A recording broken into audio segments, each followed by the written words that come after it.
once being India's most celebrated edtech decacon, valued at more than $22 billion at its peak, to now staring at bankruptcy proceedings.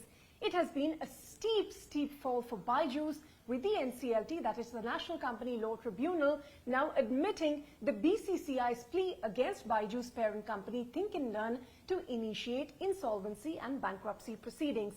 Now, the BCCI had claimed a default of more than 158 crore rupees by BYJUS when it filed this petition, and keep in mind there are a bunch of other operational creditors who had also filed insolvency pleas in parallel against BYJUS.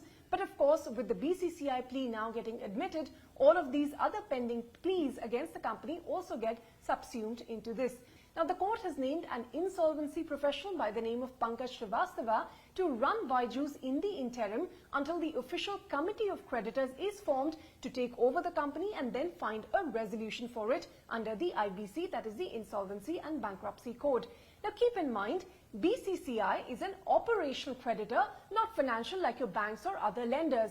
And so under the IBC waterfall mechanism, which is called, the mechanism for repayment or recovery of dues, creditors are grouped and ranked into a hierarchical structure, with secure financial creditors, for instance, getting a higher priority, followed by workmen dues, and then operational creditors like the BCCI, and so on.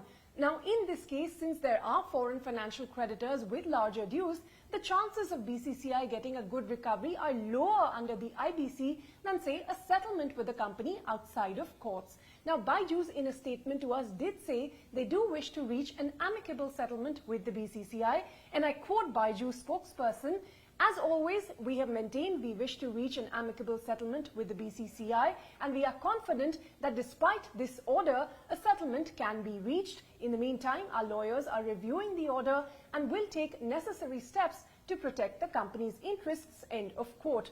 Now, sources in the company, that is BYJUS, also indicated to us that they are going to challenge this NCLT order in a higher court. So we're going to have to see how all of this really plays out. Now, as to what's next for BYJUS immediately, well, it comes under moratorium, which means any creditors cannot take any action to recover dues outside of this NCLT process.